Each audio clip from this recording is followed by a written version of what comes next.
You're listening to the Vox Media Podcast Network. This is What the Heck with Mike Heck on MMAfighting.com. Now, here is your host, Mike Heck. What the heck? Well, hello there, everybody, and welcome to a brand new edition of What the Heck here on MMAfighting.com. I am Mike Heck. Thank you for watching the show this week. Of course, we are just days away from UFC 259, 3 title fights, loaded card, 15 bouts in total. Of course, Jan Blachowicz makes his first title defense of the light heavyweight strap against the middleweight champion Israel Adesanya. Massive moment potential for both of those guys.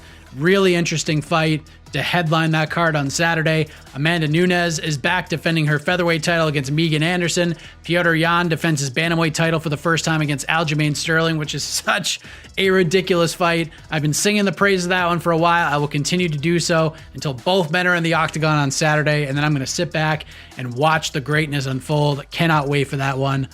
I'm just fired up for Saturday. No doubt about that. We'll be talking much more about that card with some special guests throughout the week, one of which will be joining us in a matter of moments. So stay tuned for that. But we're going to get right into it. Big week ahead of us. If you wanted a UFC Vegas 20 recap, we got you covered on the channel here. Just go back, post-fight show, all that stuff. On to the next one on the podcast network. We talked all about it. We'll probably talk more about it on Between the Links this week.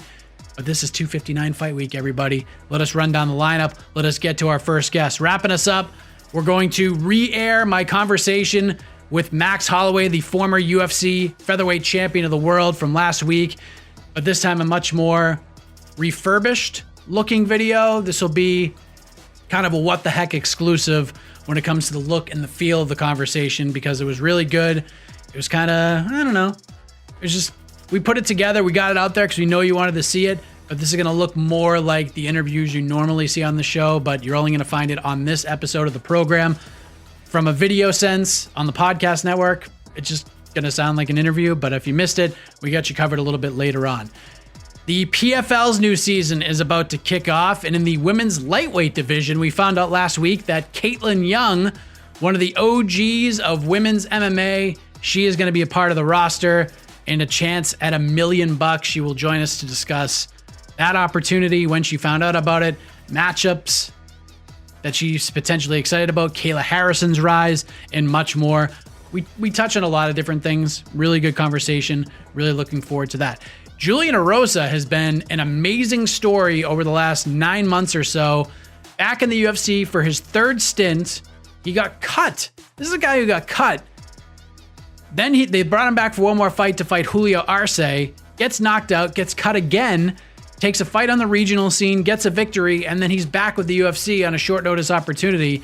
And now he's 2-0 in the UFC this stint, back-to-back finishes. Most recently stopped Nate Landwehr with a flying knee at UFC Vegas 19 less than 2 weeks ago. We'll check in with Juicy J in around 25 minutes or so. But first, it's a big fight week. Let's check in with the man who will be octagon side for all the festivities this Saturday, as he was this past Saturday, and he will also reveal the rest of the broadcast team for UFC 259. You can also catch him on the Anik and Florian podcast. Their latest episode is live right now, wherever you consume your MMA content. Let us welcome back the great Jon Anik. All right, it is officially UFC 259 Fight Week, and with this massive event coming up on Saturday featuring a trifecta of world championship bouts, it felt apropos to bring back on the legend, the play-by-play voice of the Ultimate Fighting Championship, to break it all down. So let us say hello once again to Jon Anik, kind enough to join us once again back home in Florida. How are you, sir?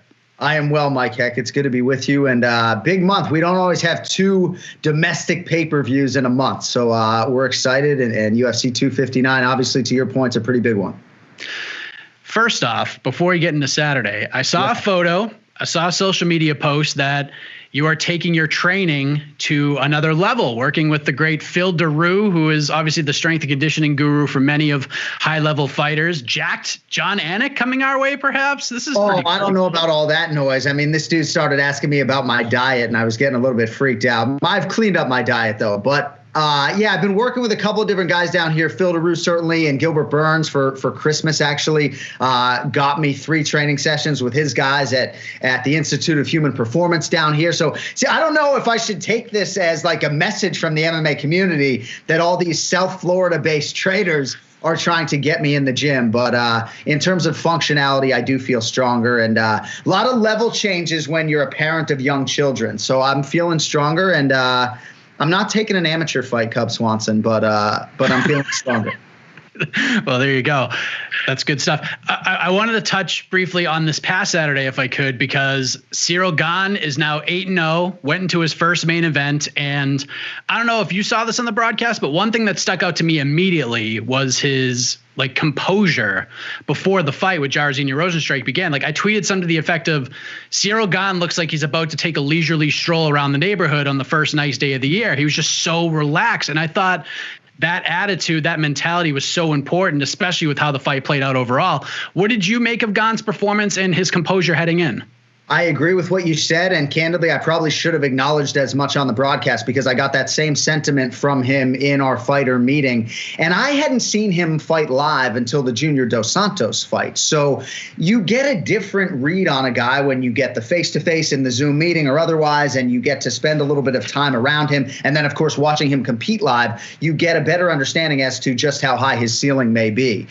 I think he can be the total package. I think certainly he's a developing mixed martial arts athlete. But in terms of the mental stuff and the ability to handle everything that comes with fighting that isn't, fists and knees and chokes, I agree. He passed those tests with flying colors. And again, when you can fight another credentialed heavyweight and win 50 to 45 times 3 and not have a scratch on you, you're doing something right. So I'm excited to see the next one. And there are going to be guys that are going to really force him and push him in different ways. And I'm excited to see him take those challenges.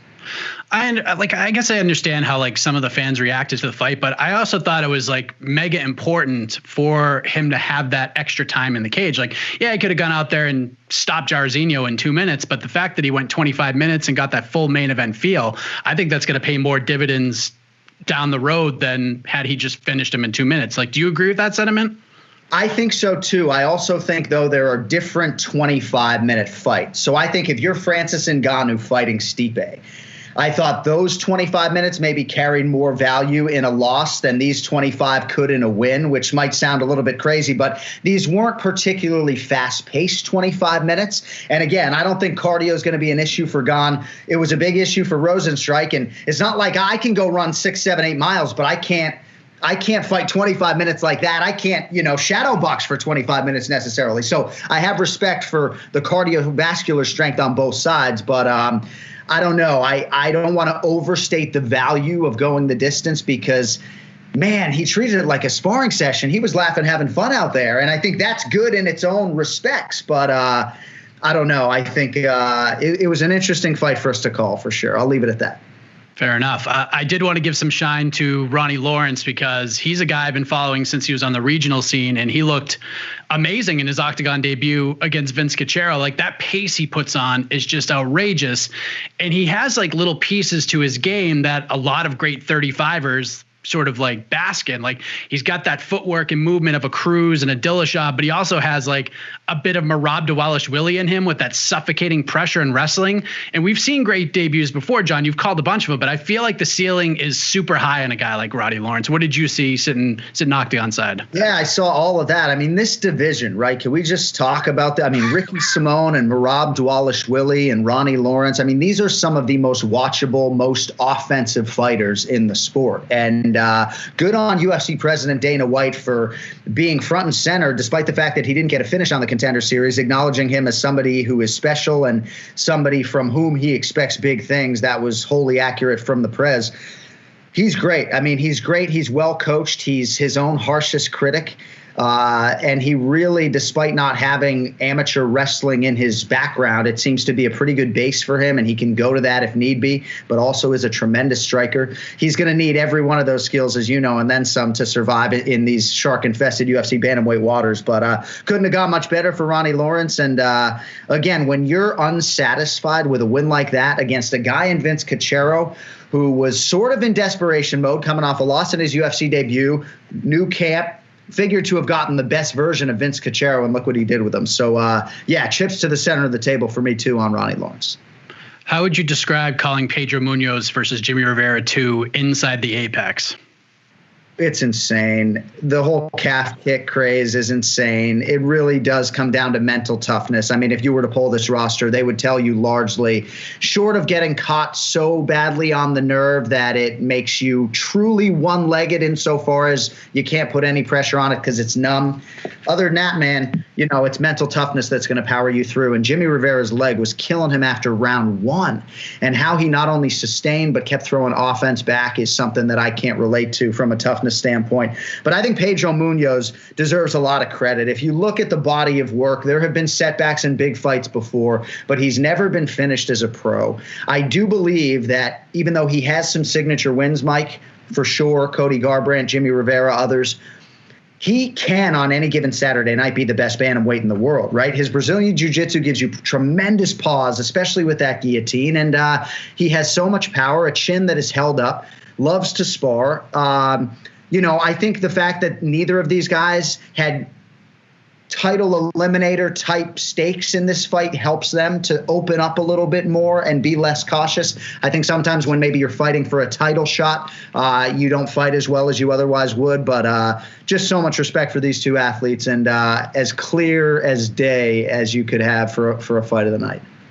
I was texting Tyson Chartier earlier today, and I was asking him about, if you're coaching Kattar or Font or any of these guys, and you're fighting a guy like Munoz who throws those calf kicks so heavy, what do you say to help defend those? And I just say, I say, make them miss.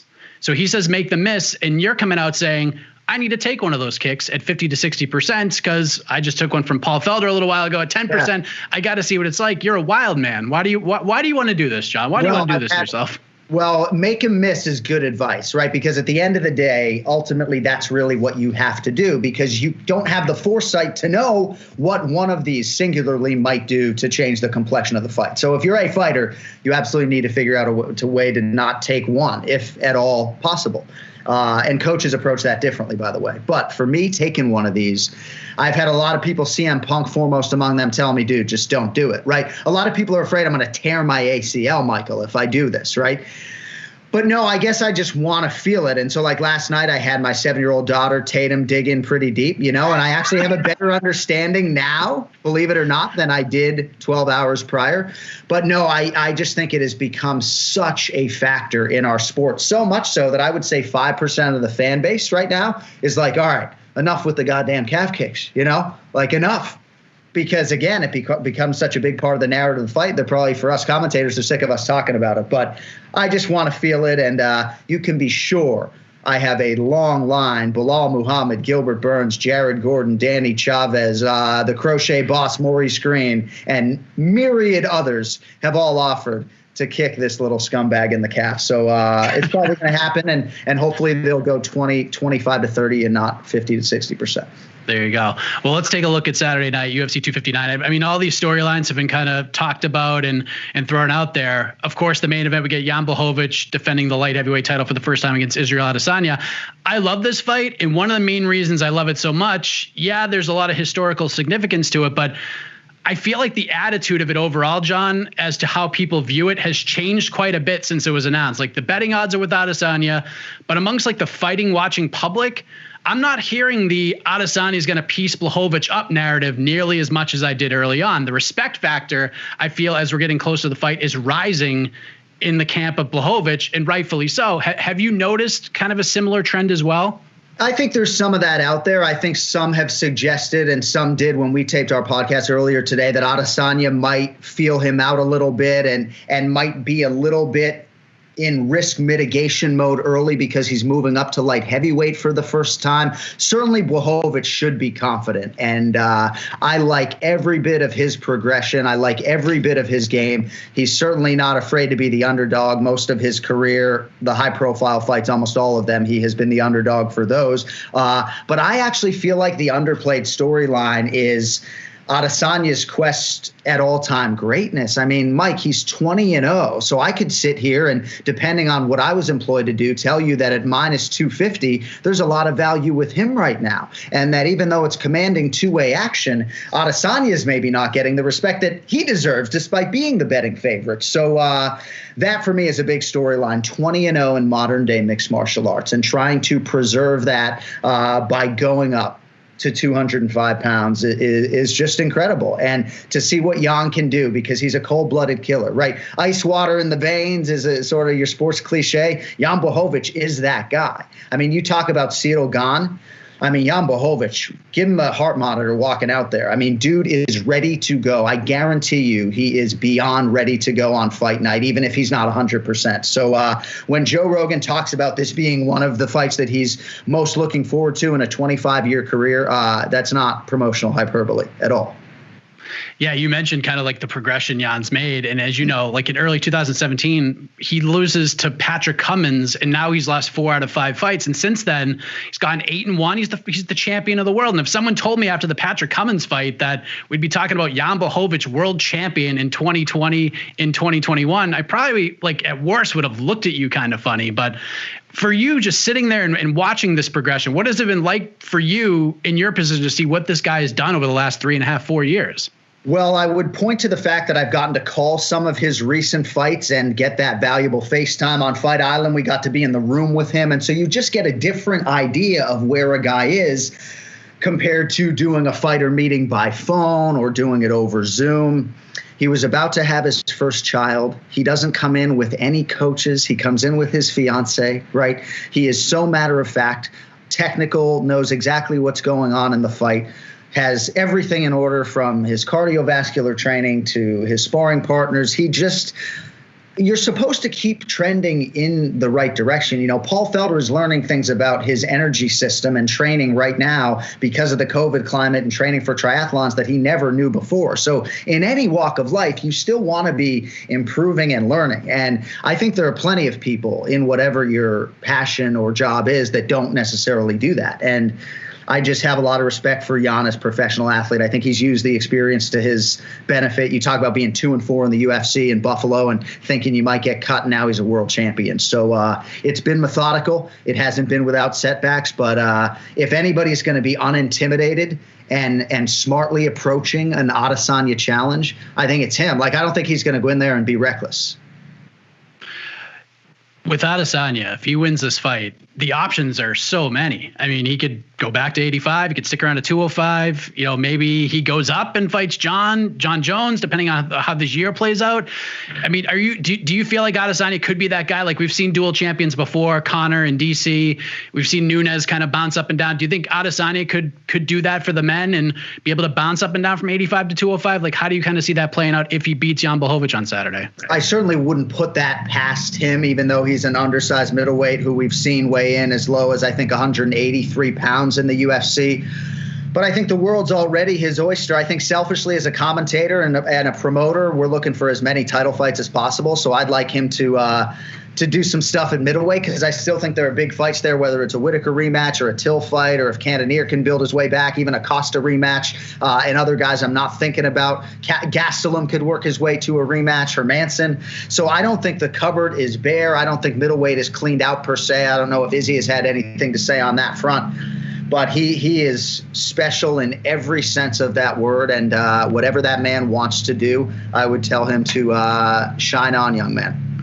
Love that fight. Co-main event, we got Amanda Nunes defending her 145-pound title against Megan Anderson. As expected, Nunes just an astronomical favorite. I'm seeing lines as high as minus 1,400. That's a line that she has earned in her career with the line of work she's put in. But I got to tell you, John, from interviewing Megan Anderson and like her Invicta days, 2015, 2016, getting into the UFC, to even last year was the last time I spoke with her. This is a different person, man. Like, her outlook on the sport, on life, kind of separating herself from the negativity in the world. It's just vastly different. And giving a guy like James Krause this extra time to prepare for any fighter, Nunes or not, this is a massive benefit. I don't know. Like, I'm not going to sit here and say like Megan Anderson is a live dog or anything, but I think she's got a better chance than people are giving her on Saturday. What are your thoughts on the featherweight title fight on Saturday night?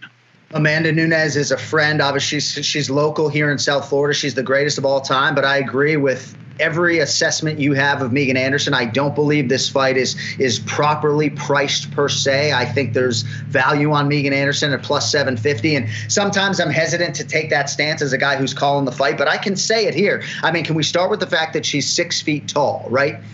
Doesn't have a ton in reach. I mean, it's like 3.5 inches, I think, at last check, maybe, that she has in reach. But if you're trying to come up with a recipe to beat Amanda Nunes, you certainly want a fighter who has a good head coach and a good head on her shoulders. And Megan Anderson has that. Maybe she didn't a couple years ago when she fought Felicia Spencer, but she's certainly better for having had that experience.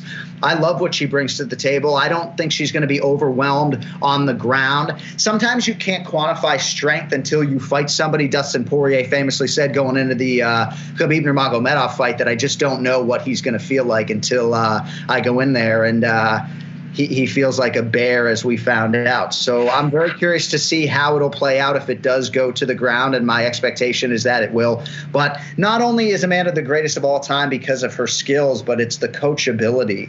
It's the ability to execute a vision of coaches. It's the ability to not force the issue, to wait for a mistake. Even though she has all these skills, she's not going to give you a mistake. So I don't know. Maybe Megan can force Amanda to make a mistake, but if she doesn't do that, you can understand why she'd be up against it. But I'm excited. I'm excited to see the fight, as I know you are.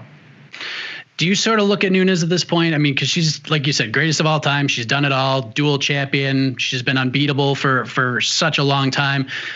At this point in her career, and only she knows the answer to this question, but do you sort of look at Nunes and think, man, we only have this legend with us for so long now. Like, we feel like the end of the line is coming at some point. Let's, I guess, sort of bask in this for as long as we can.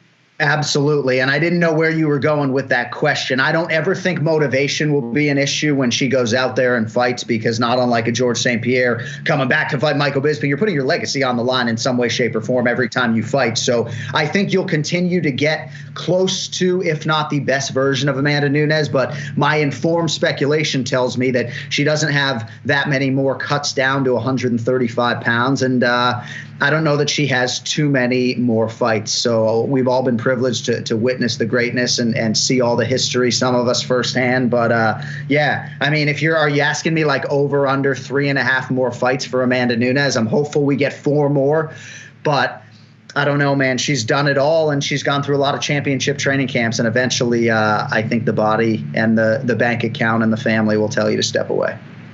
Do you buy into the narrative that Megan Anderson isn't just fighting Amanda Nunes? She's not just fighting for the title, but she's fighting for the division. Like, there's that speculation. We don't know. Obviously, we have no idea. But do you buy into that narrative? Do you think there's some truth to that at all? I truly don't know, but I think the women's MMA game overall is in such a good place that I think there would be every effort to try to preserve a women's division right now. I can't sit here and tell you that 105 pounds long-term for the women would be more likely than 145, even though many of your listeners would probably say that it's deeper there. But I'm hopeful the division sticks around. So we'll see if Megan can maybe do something about it. But I'm hopeful that win or lose, it'll be here for the distant future. As much, and I'm getting goosebumps just thinking about it, as much as I love these 2 title fights we just talked about, Petr Yan versus Aljamain Sterling, all the feels, John, all the feels. This is a competitive delight, Jon Anik. It's pretty much a pick 'em at the betting window right now. I think there's like a slight lean on Yan, but there's a lot of title fights coming up, but I feel like this is the clear, most evenly matched, most competitive of all of them. And for like the pro wrestling marks, this is like the Intercontinental title in like the 80s and early 90s. I cannot wait for this fight, John. What sticks out to you with these 2 warriors finally locking horns? Does your employer, MMA Fighting, make you make a selection on these fights? I will make a selection on the fight. Okay, but you can't reveal that right now, I assume, correct? I'm still thinking about it. I don't know. All right. You're sitting on the fence, but that's okay. So I'm glad I don't have to make a pick. As fascinated as you are. I mean, I would start with Aljo, from whom I've expected big things for a long time. Ray Longo is one of my best friends. He's been on my podcast since episode 1 6 years ago. So I have a pretty good feel for the inner workings of Aljo and him building to this moment in time. I also think stylistically, you can argue that it's a favorable matchup for him, and he's getting it in a 25-foot octagon as opposed to a 30-footer, which I think limit some of what can be done.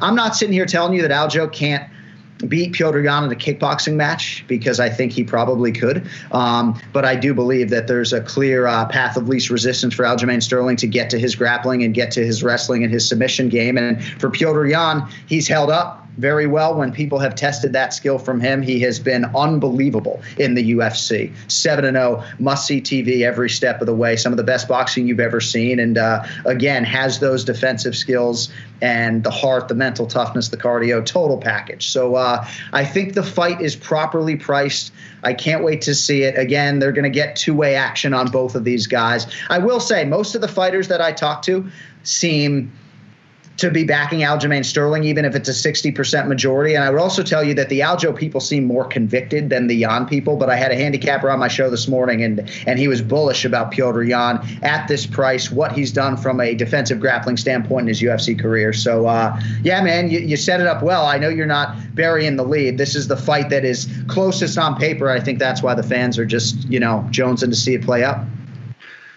What is it about an Adesanya card where like some of the undercard title fights just stick out to you? Like they got big shoes to fill for Zhang Weili, Ioane, and Jacek, but I have that like same feeling I had last year. I don't know about you. Yeah, and then we had, I guess, when Adesanya fought Gastelum, I don't know if it was before or after Poirier and Holloway were on that card, I believe. So, yeah, I mean, it's an embarrassment of riches, and I can't wait to see it all hold together. 15 fights. So I'm sitting here looking at 10 prelims, Mike. So it's a little bit intimidating coming off a back-to-back with the 30 fighter cards that are empty right now as we speak. Normally I'd have 8 or 10 fighters prepped on a Monday. So we got some work to do, but I'm excited. I'm excited for Aljo too, right? Because the Marlon Moraes setback, is a 2-year setback essentially, right? In terms of your championship aspirations and trajectory. And look at the way he's built himself back up. So excited to see what the Jamaican American, I should say, can do with the showcase. And for Petr Yan at 28, man, if he can get a defense like this against Aljo and then maybe put together a couple against some Sandhagen types, kid's well on his way. So I'm excited, man. Can't wait to get back to Vegas. Yeah, you segued the prelims perfect. Of course, your broadcast colleague Dominic Cruz is back in there on Saturday, takes on Casey Kenny. And like you said, 135 just rules right now. But this is a great matchup. I love Dominic's attitude about the fight. I love his attitude about the placement on the card. He always just has a great vibe about the fight game. He's got his hands full with Casey Kenny, who's ready to catapult himself based on his name. This is a fight Casey's wanted for a long time. The vet and former champion versus the surging up-and-comer. As surprising as it was to see it on paper, John, it just feels right now, does it not? I'm getting anxious talking about this one. I mean, Dom is really near and dear to me. We've spent so many hours together on the road, and I have learned, having called fights involving my broadcast partners, that it actually is an easier exercise for me to call the fight than to just be a friend sitting home. So I'm excited to call it. I'm excited that Dom has had the training camp that he didn't have necessarily for the Cejudo fight, not taking anything away from C4. But Dominic has the rounds now. He has the health over 3 or 4 months. So now he has the confidence, I think, that dovetails with that type of training camp. And I think his style sort of dictates that he needs those rounds and those weeks. So I'm excited to see what version of Dominic Cruz we will see. Is he as fast? Does he move as well as he did in his fighting prime? Can he still make a championship run? We didn't answer those questions in the Cejudo fight. So Dominic Cruz is going to answer those questions because he's fighting a guy in Casey Kenny who, candidly, with 3 straight wins, the way he's done it, deserves to be the betting favorite. And I know a lot of people are surprised and people are saying, oh, back up the Brinks truck for Dominic Cruz as an underdog. Well, those people aren't necessarily putting their money where their mouths are because the betting line is holding steady right now. So Casey Kenny deserves all of the respect that he is getting. He deserves this fight, despite the fact that I don't believe he has a number next to his name. I'm excited to see what he can do. He's the total package. I think Dominic likes that he's got some Tucson, Arizona roots. Guys like Dominic Cruz and Nathan and Nick Diaz, they want to give fights to guys who they think deserve it for more reasons than one. And Dominic Cruz was happy to sign on the dotted line, and we'll see what he can do against Casey Kenny. If Dom is going to get back to the championship place, it's a must-win. You Rogan, is DC the third man in the booth here? Yes, sir. Breaking news, MMAfighting.com. Oh yeah. Last thing, and by the way, it's nice to look ahead to this card, and we could put the damn Oklahoma bathroom fight behind us and focus on some title fights. But Fight Island in January. I mean, this year's been fascinating so far. We've had the big moments. We've had Poirier, big win. Chiesa, nice win. Kamaru Usman gets the title win over Gilbert Burns. But you had some significantly high praise for one Max Holloway and his performance against Calvin Kattar, even calling it potentially the greatest, performance you've been Octagon side for. I mean, wow, look at that. I don't know. I know we got some audio only, but Ross Baines Art sent me this piece. Wow. Because in large part, he heard me on the air, and thank you, Ross, call it singularly the greatest performance that I have seen Octagon side. I think previously that distinction went to Colby Covington against Robbie Lawler. How Colby was able to put forth that type of offense, all those takedown attempts, all those strike attempts over 25 minutes was a sight to behold. I mean, truly inhuman stuff, unbelievable output. And what Max did against Calvin Kattar was a touch better, even though I don't think he attempted a single takedown. I have never seen anything like it. I was shaking after the fight. I was shaking. Why was I shaking after the fight? I wasn't dehydrated. Was I shaking because I had to go interview Max for our Quick Hits web show after the fact? No, I just had interviewed him in the Octagon. I've never been so blown away by a performance than I was by that performance. I can't sit here and tell you why, and I know some people don't. They shun me when I try to put things into historical context, but that type of offense and execution, his coaches don't get enough credit, and maybe he doesn't get enough credit either. But signature performance for him, despite the fact that a belt was not on the line, and couldn't have better things or higher praise to say, about that guy. And then that performance in front of fans, man, like they were all over that thing. What was that? I mean, first main event in front of fans in a long time, man. And to deliver that performance, what was that night like for you? It was so great to see fans in the building for so many reasons. And we actually had hockey boards in between us and them. So I was hoping to have more contact with them than I was able to have. But we could talk to them, which was cool. And so I was trying to go back and forth with them and scream my lungs out with them off camera, obviously. But just so appreciative that people would spend their money and go in that climate and have to be reminded by me over the PA to put their masks back on because, a lot of them were putting them below the nose at times. But it was great to have fans back in the building. And I don't know, oftentimes these shows go by and we find ourselves asking our fellow broadcasters, man, like when is this Apex even going to be filled with fans? Like when? And I don't know, man. I'm not as ambitious as I was that it's going to be 2021, but we'll see. But yeah, they definitely added to that fight. And for Max, I'm glad he had that type of backdrop. Absolutely. You are the man, Jon. I appreciate the time as always. I cannot wait for Saturday. Enjoy the fight week build and the card and all of that stuff, man. All the best to you. Life is good, right? Life is good. Dude, life is really good. I mean, these pay-per-views are so exciting for us as fans. The fact that we get paid to whatever degree to talk about them is pretty special. So, yeah, man, wheels up to Las Vegas, and hopefully this 15-fighter holds together. Great stuff as always with Jon Anik. The man just gets you fired up, doesn't he? Always appreciate his time, his great insight as always. And I will reveal this now. I think my hints will give it away, but we're going to have another longtime veteran voice of the Octagon joining us later on this week to discuss UFC 259. Perhaps the man who will be the most dapperly dressed on Saturday night. I think you know who that's going to be. That'll be a lot of fun. So look for that later on this week as we move ahead to one of the big winners from UFC Vegas 19 a little over a week ago. Let us welcome back Julian Erosa to What the Heck. All right, let us welcome back Julian Erosa to the program. The resurgence continues. One of the best under-the-radar stories in the UFC, in my opinion. Now 2-0 with 2 finishes since making his return to the company last year. Most recently, he puts away Nate Landwehr with a vicious flying knee in the first round of UFC Vegas 19. Happy to welcome Juicy J back to the show. How are you, man? Oh, I'm doing fantastic. Thanks for having me on the show, Mike. Absolutely. Congratulations on the win. Incredible performance. It's crazy, man, to see where you were a little over a year ago, people close to, you were talking to me about people close to you showing their concern for your well-being after the Julia Arce fight. Like, should you continue on? And now seeing where you're at now, 3 finishes in a row, you're climbing the ranks in the UFC's featherweight division. Life's just a crazy thing, man, is it not?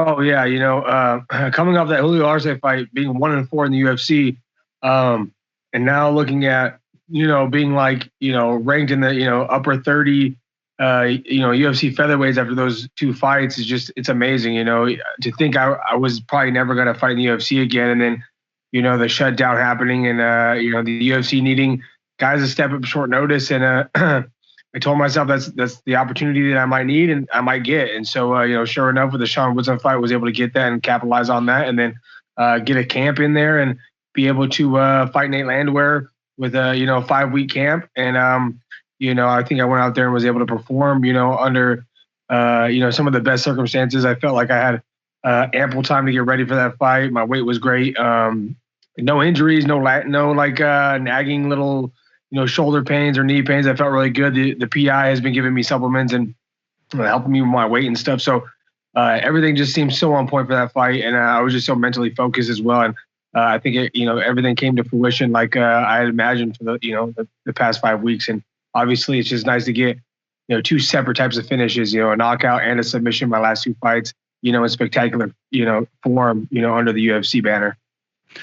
Sometimes it just takes a little perspective. You maybe change a couple wrinkles up here and there, and the switch flips. And, you go into Vegas, training at Extreme Couture, a gym that's been having a lot of success as of late. The environment there, also having the PI at your disposal, the environment at Extreme Couture must be off the charts right now with confidence and positivity. Like, how important has that overall change been, not just for yourself, but just being in a room with a bunch of confident fighters bought into a system and a successful one?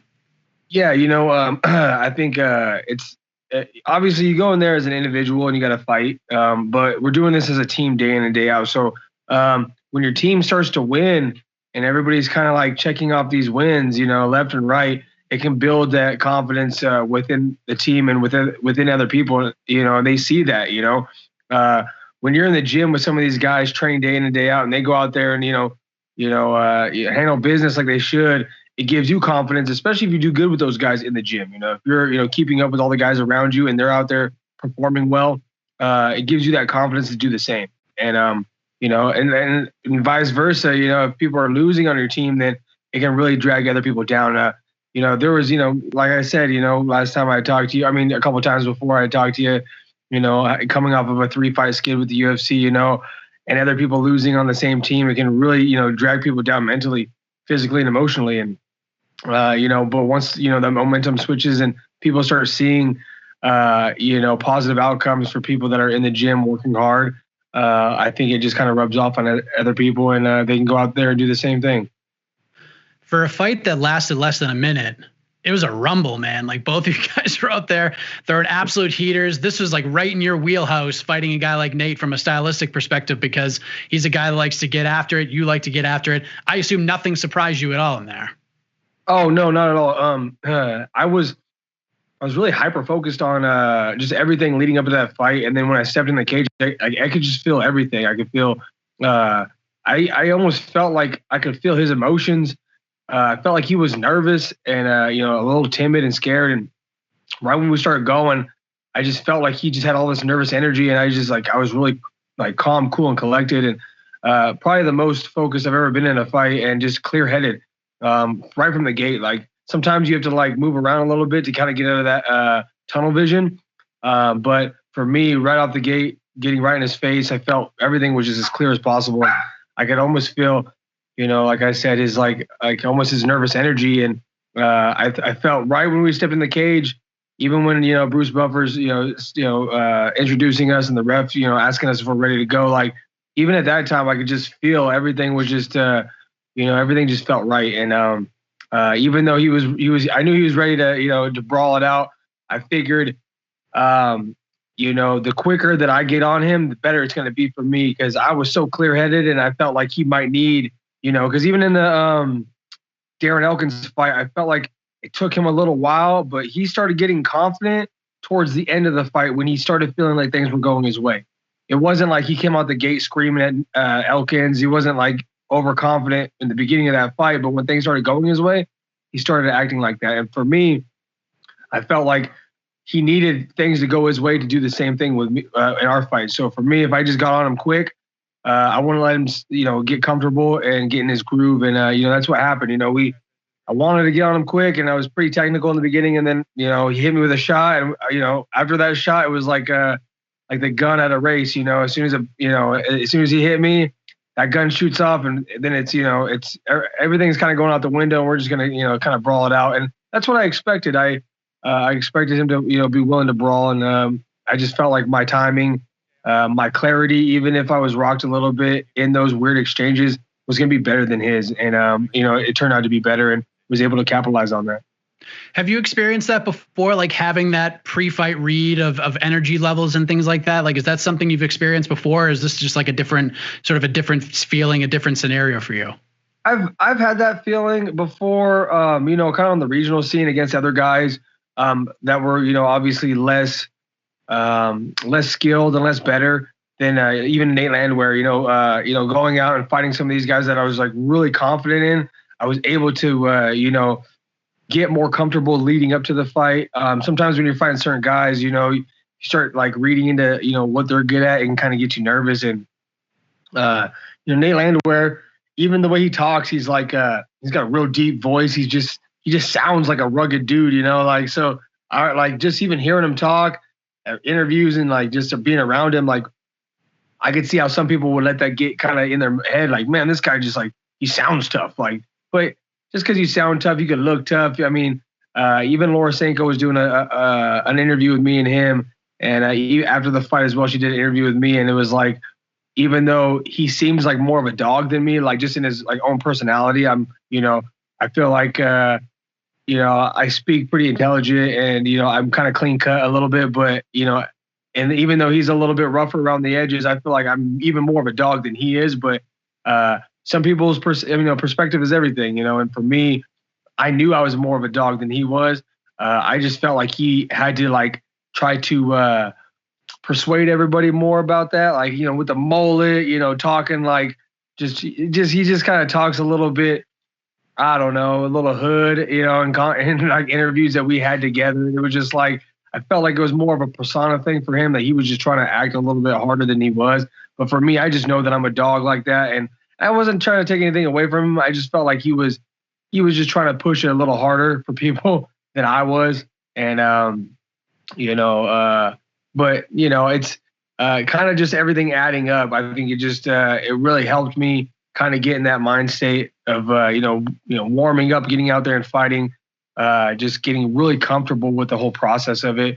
And I've kind of, switched my mental game a little bit too, and try to make things a little bit more simple. The more you have on your mind, the tougher it is to, be able to, focus on certain things. If you got too many, it's almost like on your phone when you have too many apps running, that can, drive you crazy. So, I just wanted to keep it simple and go out there and just focus on a few things. And I think that's what kind of helped me, get in that state of mind. You had him in trouble even before the flying knee. You were winning the exchanges. You had him moving backwards. You were landing big shots. And as soon as his back went against the cage, you land the flying knee clean. He drops and the fight's over. Was that just instinct, or did you guys sort of work on the flying knee? Did you see an opening for that ahead of the fight? Like, how did that all play out for you? Well, we've actually worked that specific technique a lot, where you get somebody on the warning track is what we call it. So like in the octagon, they have that little black taped octagon inside the octagon, which is like a couple feet away from the cage. And whenever we get someone kind of backed up in that area, they feel like either, they start feeling trapped. So they're going to try to like shoot at you, or, they try to back up. They're going to have a hard time being able to get away from shots because the cage is on their back. So initially, I caught a leg kick, and he kind of tripped up and fell into the cage. And I came at him, and I tried throwing a right knee up the middle, and his head went to the left side, or my right side. So he went on the opposite side of the knee that I threw. In that exchange, and kind of grappled with me, and then that's when the whole altercation happened. He dropped me to my knee, and then we started going crazy. And I'd already kind of like, I've already took in that information that he'd wanted to grapple. So as soon as we got to the cage, so when we started kind of going crazy, I hit him with a couple uppercuts, missed a couple hooks, and then kind of pushed him back, and he was towards the cage. And then you see me kind of hesitate for half a second, and then I was just kind of reading him, and then I did the jumping knee, and he dove his head right into my knee. So not only was it me throwing a skip knee, which generates a lot of power, but him ducking in also generates even more power on his end. And I think, it was just good timing, but it's something we worked quite a bit. And even before the fight, one of his last 2 UFC fights, he fought Herbert Burns and got knocked out with a knee. And so I figured he'd be susceptible to kind of up the middle things like, teep kicks, knees up the middle, uppercuts, things like that. So I was really working on just keeping everything straight and just down the pipe or up the middle. So, it's just game planning, at its finest, just trying to find those spots and capitalize on them. And I think it worked out and it's, in the best way it possibly could for me, and I've been on the other side of that, I've been knocked out and it sucks. And I know he was arguing that it might've been a quick stoppage, but there was nothing positive that was going to happen in his near future if that fight kept going. So.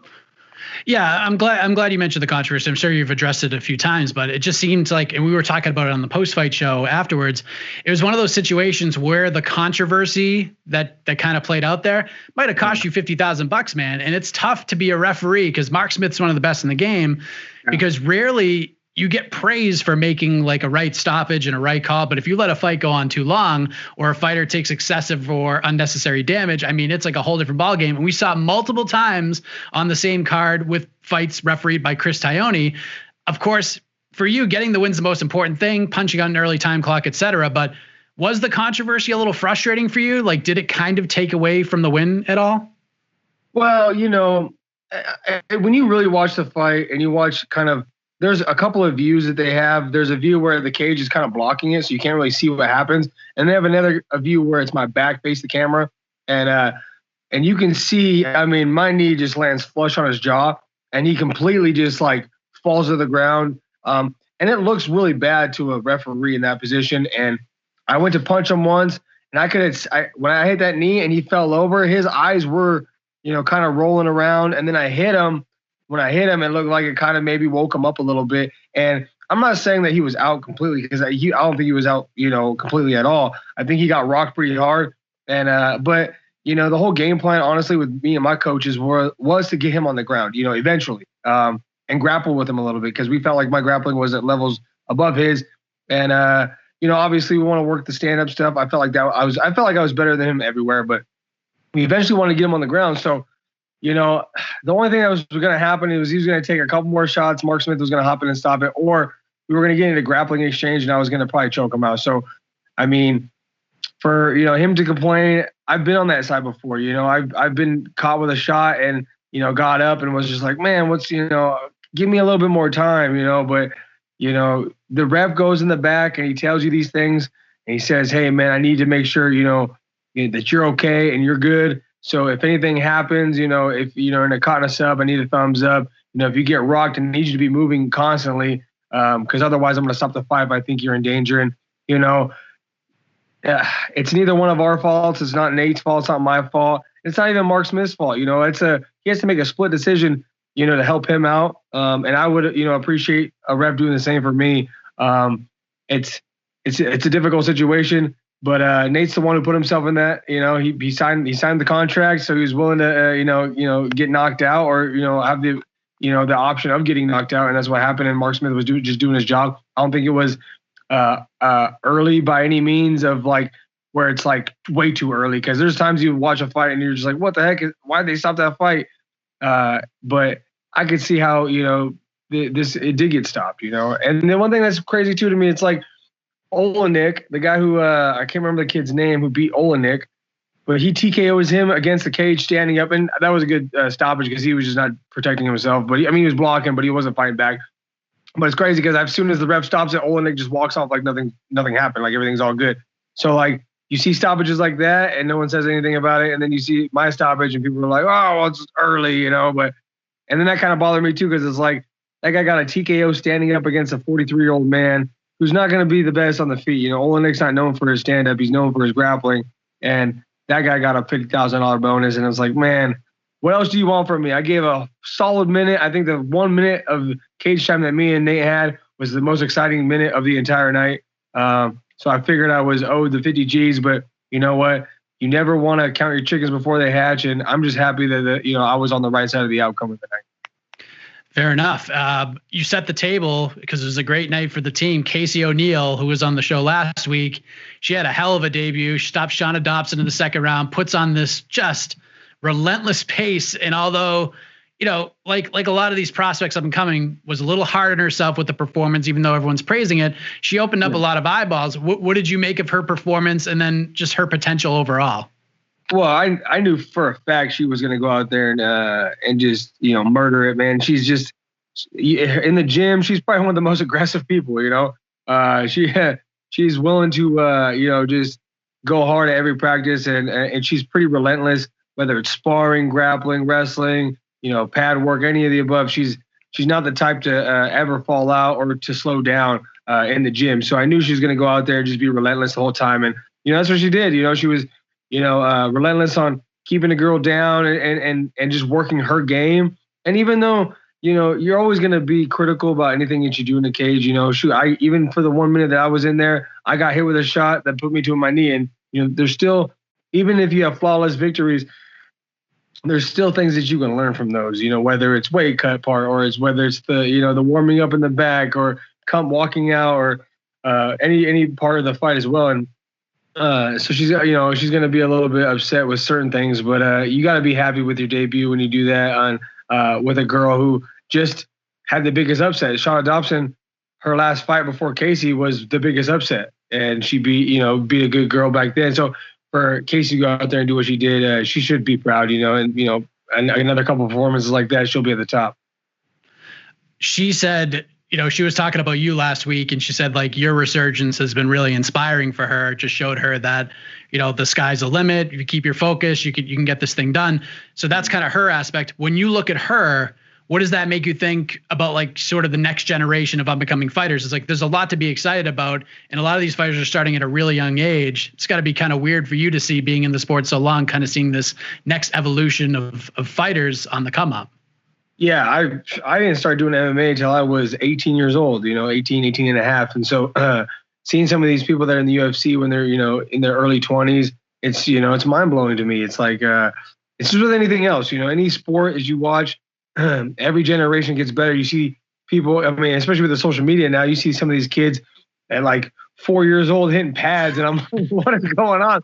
I didn't know how to throw a jab till I was about, 19 years old, or a correct jab for a while, even after training. So like, seeing some of these people, it's crazy how like things can just escalate so quickly. The UFC is, relatively young for a sport, and MMA in general, and to see some of these guys, coming up so quick, it's crazy. It just goes to show that no matter how long you've been training or what you've been doing, there's always something to learn, and that's kind of always been my mind state. Anytime I go into a gym, even somebody like Casey could show me something, and I would never feel like I would never feel too proud to learn something from someone that's way younger than me, and might not be as skilled in all aspects of it as I am, but I always try to go into practices and into training sessions and training rooms with the open mind that anybody can teach me anything, and so I think that's the best way to look at it. But when you see these kids coming up, it's like, man, I wish I would have started out. I wish my mom and dad would have put me in karate or wrestling or something, some sort of mixed martial arts when I was young. But I was a skateboarder, snowboarder, and they let me do that, so I appreciated that for them. But yeah, you see some of these kids, and it's it's absolutely amazing. I feel like Eric Nixick, not only him, but just the entire coaching staff over at Extreme Couture, starting to get that shine as one of the top coaching staffs in the sport. But at the same time, I still feel like they're woefully underrated. Like, do you agree with that as well? Like, even though the shine's starting to shine a little bit on them, it's not where it probably should be. Well, yeah, I think, Extreme Couture is like one of the biggest gyms in Vegas, and there's just so many talented people going in and out of there on every given day. It's like, I train with some of the best in the world, and Eric does a good job, and all the coaches in there. We have a really good jiu-jitsu coach, and even in 10th Planet here in Vegas, we got so many good guys over there. And anywhere you really go, that's within these inner circles of MMA here in Vegas, it's like you can get some of the best wrestlers, boxers, kickboxers, grapplers, MMA fighters, in all these gyms at any given time and on any day, and so going into a wrestling practice, you might see like 6 or 7 UFC guys, and like you can get all the best work.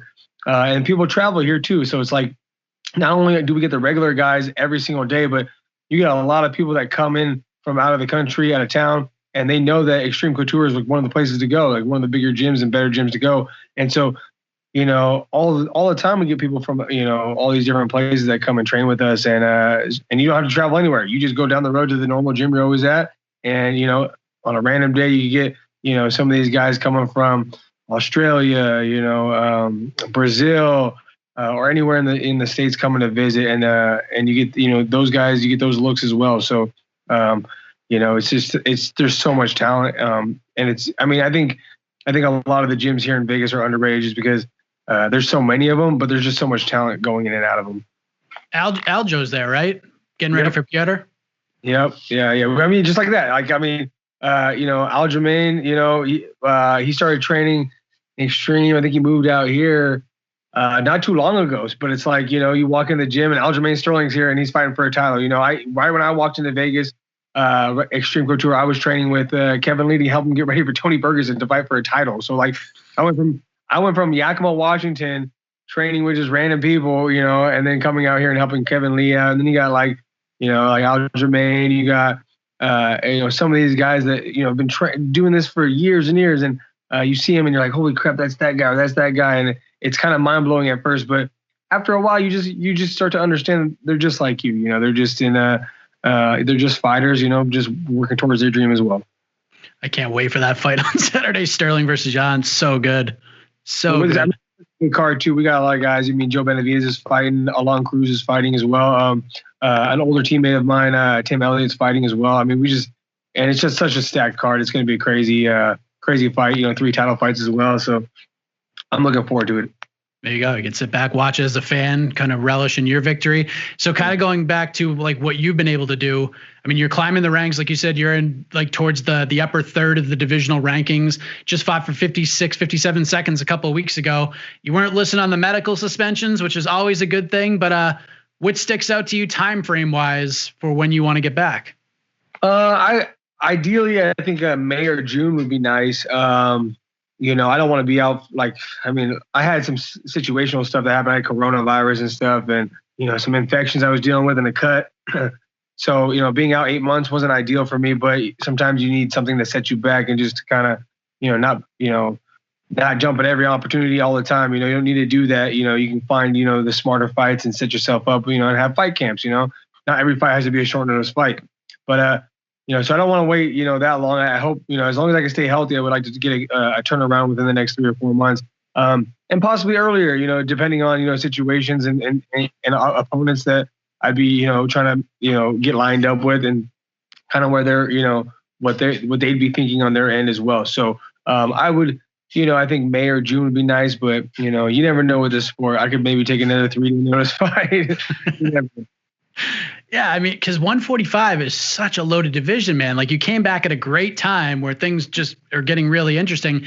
And I know you don't necessarily care who you fight. Like, you're being a little smarter about it at this point in your career, but you're the kind of guy that says yes, you put pen to paper, and then you go and fight. But you're another win, maybe 2 away from having that number next to your name, you know, 1 through 15. Is there a matchup out there that kind of sticks out to you that maybe gets you to that next step?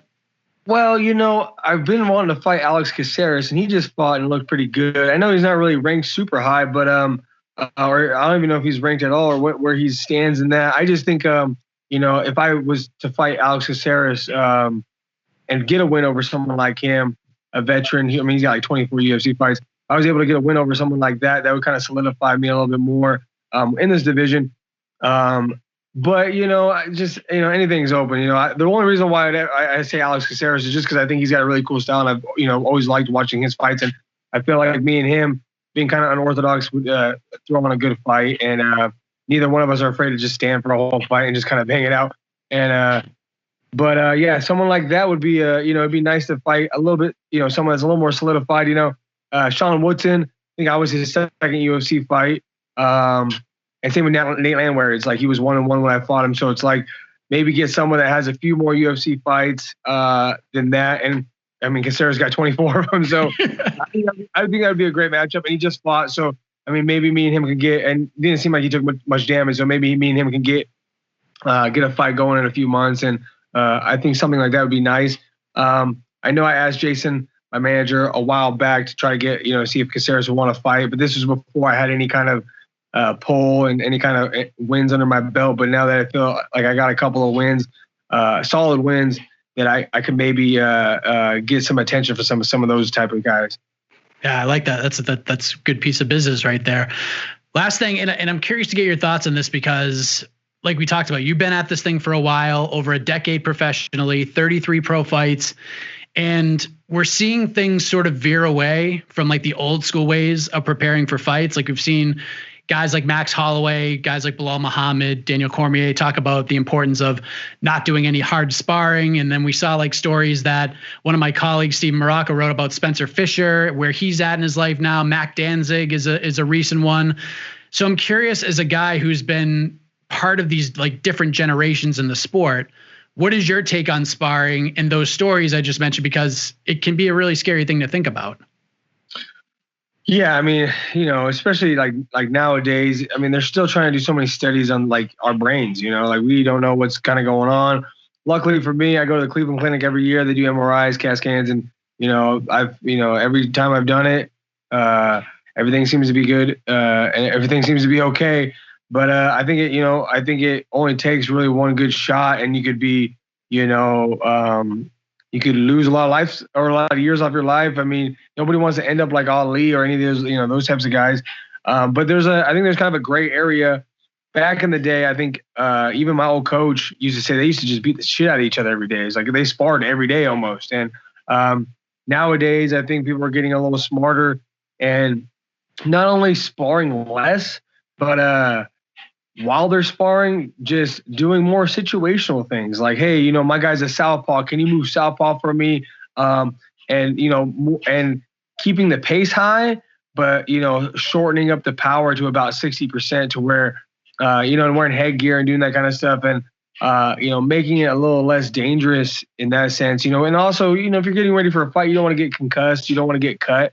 But you also need to be in those little bit of firefights. So you don't go in the cage and you haven't done that, and then it happens to you and you feel like you don't want to be uncomfortable in those settings. And so, I mean, it's kind of one of those gray areas. But I think for me, I was even talking to my wife about like maybe pulling back because I extremely spar Tuesdays and Thursdays, and maybe pulling back one of those days and doing something else, whether it's conditioning, grappling, pad work, bag work, whatever it is.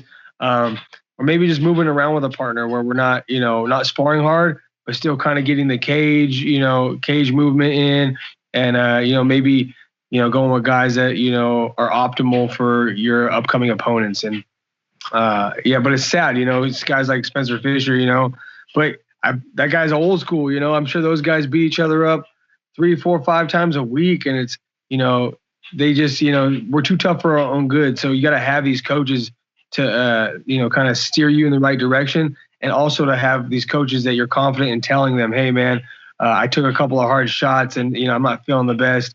Instead of being like, all right, fuck it, just it's part of it, just, sack your balls up and keep doing it. You got to have these guys that are watching out for you, and being smart for you, because a lot of us fighters are too tough for our own good. Julian Erosa's story is amazing. It really is. Putting it all together right now, it's just been amazing to watch. And I think that, I wouldn't say call out, but his wish and request to fight Alex Caceres seems very realistic to me. That's an interesting fight. Both guys have fought. I wouldn't really consider Kevin Kroom a prospect at this point, but in the UFC, it's only a second UFC fight. They haven't really fought guys with a lot of octagon time over their last couple. So I think sort of veteran on veteran matchup, I really like that one. So hopefully we see it. Featherweight's awesome right now. It really is. As we move ahead to our next guest, she has fought pretty much everywhere over the last 13, 14 years, but she is set to make her debut for the Professional Fighters League this season at 155 pounds. Kaitlin Young joins What the Heck right now.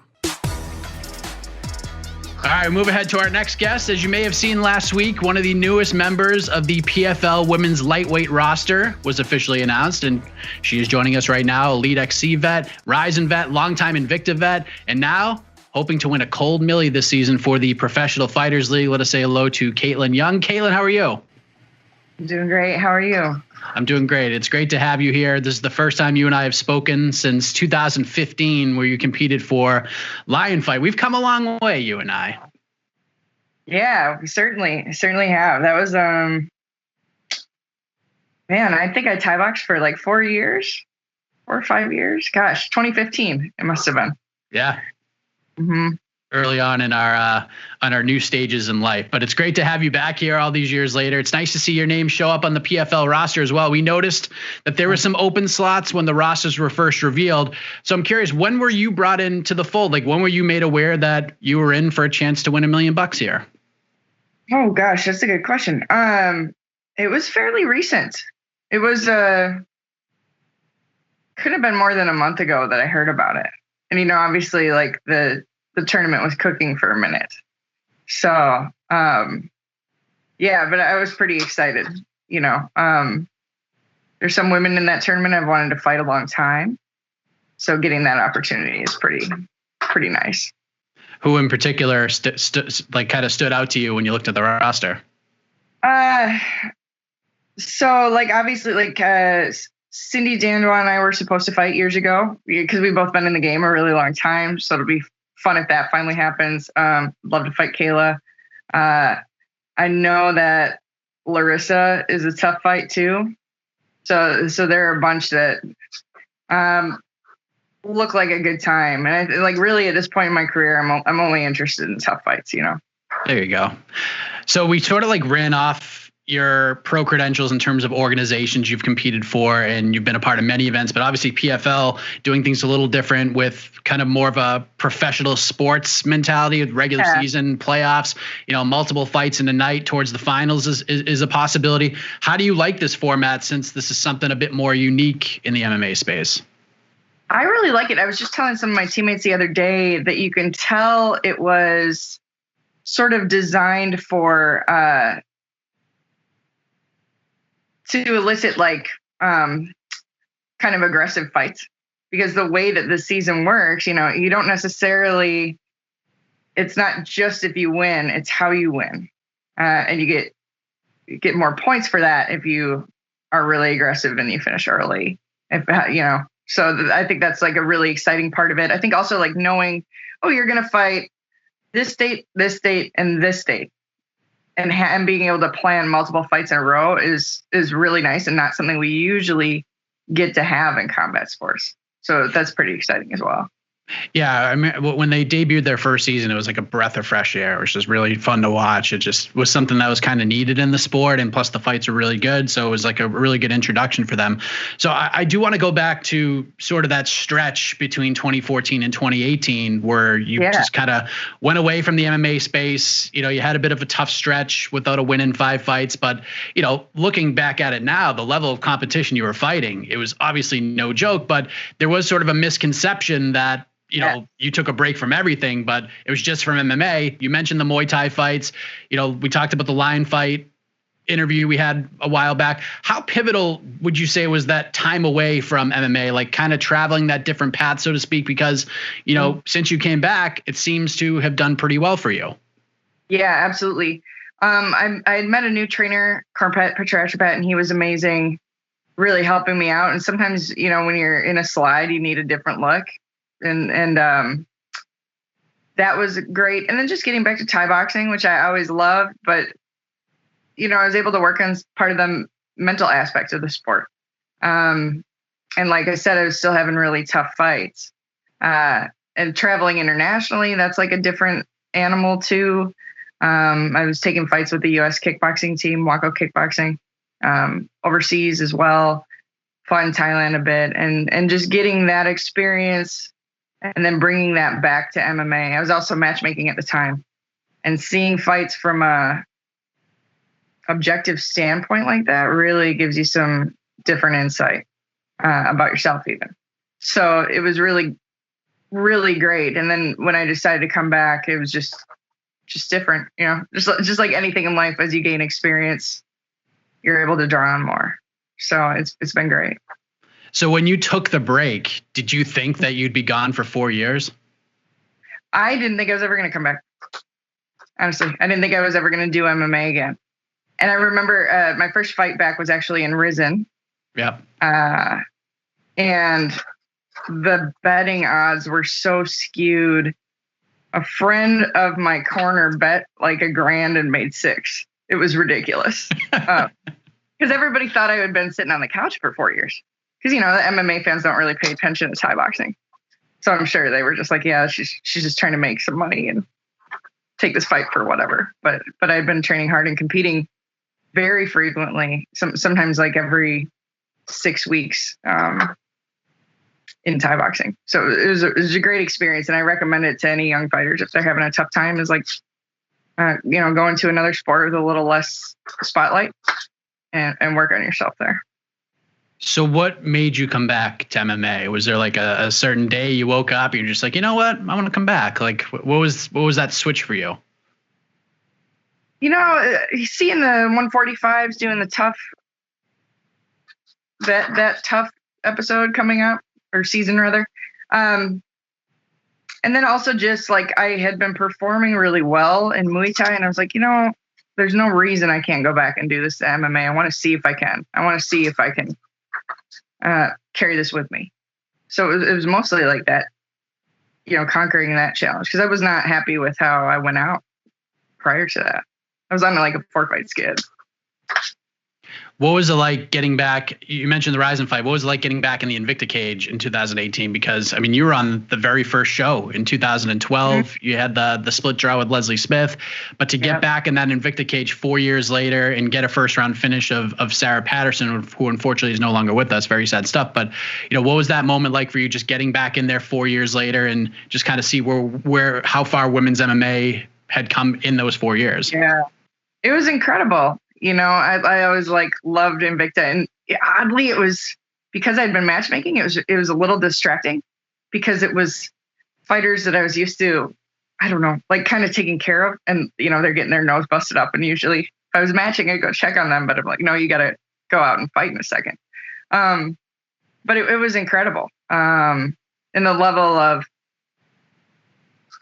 just comfort in there was really, really great, because there was some anxiety before it, because I hadn't performed in Invicta the way I wanted to before, for some of the fights. So just getting back in and realize like, no, it's just like it should have been. It was great. So you're 4-1 since you got back to MMA. You did have a fight last year, got a unanimous decision win over LaToya Walker in July. Of course, last year was kind of a mess, kind of carried over this year with the pandemic. You were looking to bounce back from that loss to Pam for the title. I think you did you open a gym last year too? Like, how would you describe your 2020? So we opened a gym March 2nd and then got promptly shut down March 17th. So it was crazy. And I'd always known we wanted to open up before I retired. Or, at least have a couple year overlap, because obviously it's easier to kind of generate buzz for your gym if you have active fighters. But we're so lucky. We had a lot of people that we've known for a long time come with us when we opened. So they're amazing. I have to give our other instructors a shout out, because they've been covering stuff for me while I'm fighting or just, training. You can't be giving a bunch of energy to other people when you need it for yourself, especially something like this PFL tournament that's so high stakes. So I've been really fortunate, and I love our gym, and amazingly we made it. We've been shut down, I think 3 or 4 months out of last year, but somehow we're pulling through. So, and then the gym's growing. So it was a crazy year, and I was fortunate to be able to fight it all in 2020. But yeah, it's been a very fun journey. So this new chapter for you in the PFL is going to begin very soon. You're going to do it at 155. Do you like the fact that it's at 155? Like, I know you've been mostly at 35 and 45 throughout your career, but do you like the idea of doing this at 55? Well, yeah, we have to quarantine for quite a while before the fights. So I really like that, and that the making weight issue, it's not going to be hard for me at 55. I mean, to be honest, it is a little bit heavy for me, but I'm not somebody who's been overpowered a lot. So I feel comfortable with it. You know, I'll just eat and train hard. And as a female fighter, because the weight classes are so low, like you almost never get that opportunity. Just eat well and see what your body does, and I'll be able to make weight either way. You know, there's no heavyweight for us. So I don't mind it, actually. Yeah, it's nice when you don't have to cut an insane amount of weight, right? Right. Yeah, exactly. I think it'll be good. So, because, you know, everybody cuts weight. Nobody that's fighting at 45 walks at 45. Almost nobody. So I don't think I'll be like ridiculously undersized or anything. There you go. So what is the kind of the quarantine setup like for PFL? Like, do you go out there? Is it just like a normal fight week, but you're just, you know, you're in your room most of the time, maybe have your own place to train? Like, how does that going to work? So from what I understand, like I haven't been there yet. But from what I understand, like it's 17 days before the fight, they're quarantining us. So it's not just like fight week. It's going to be like, we're doing the last bit of our camp there. Oh, wow. Yeah. So it'll be really interesting. I've got some great guys that are coming with me, Marcus Better and Tommy Matlin, I believe. And we'll knock out the rest of the training and then hop into the cage. But I do want to mention Kayla Harrison. You mentioned her, obviously gold medalist in the Olympics in judo, highly touted right out of the gate, 8-0 in her career, won the season last year, even got to fight for Invicta at 145 lage year and got a brutal stoppage. What have you made of her rise to this point? She's doing a great job as a crossover athlete. So it's good to see. On one hand, it's sort of, it's a bummer that like the MMA is one of the only sports where women are making the kind of money you want to make in combat sports. Like Thai boxing, the pay is like nothing. Jiu-jitsu, you know, they don't make anything. And judo, I think, has just been that way. It's more of an amateur sport. So if you're not planning on doing the Olympic type competitions anymore, I don't know that it makes sense. But it's cool to see somebody bringing that level of another combat art into MMA, because I think it presents a different kind of puzzle than the average person when you fight them. So you're thinking about different things. So both as somebody who's a potential opponent and as just a fan of the sport, it's fun to see people come in with that kind of elite combat sports experience. You know, with this format, you know, I'm curious how you're approaching it, because it's a little bit different. You know, you mentioned you want to go out there and get finishes because one, you get the points, and two, you turn around relatively quick and you know sort of where you're going. Multiple fights potentially in one night, and you want to obviously not get injured. You want to try to get back in there as relatively unscathed as possible. And in terms of like the roster and the opponents, like you want to focus on who you're fighting.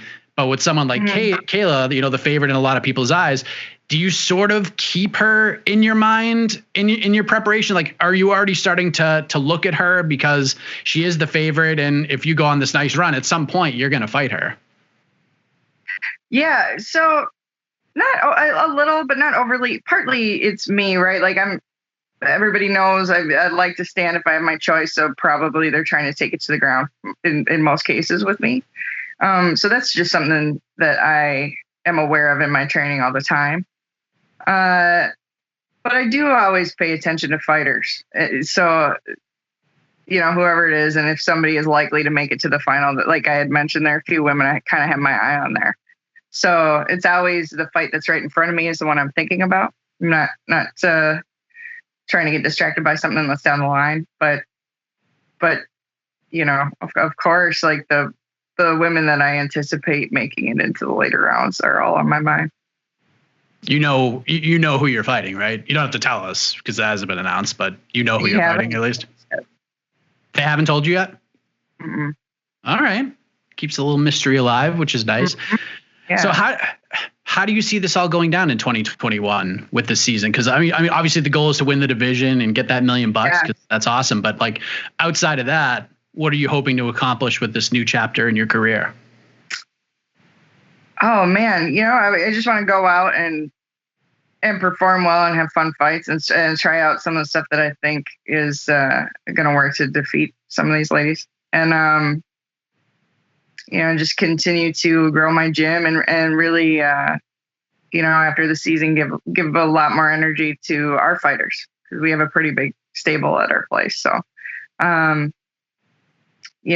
think the pandemic in a lot of ways has made a year of transitions for people, and we're no different. A lot of people are taking this time to switch a job, or even just have decided different things are a priority to me than I realized before. Right. And, so to just continue to grow that, try to make more of a lot of people in Minnesota, which is where I'm from, end up having to leave when they're getting ready for MMA fights to get the proper attention. It's something that I was doing earlier in my career.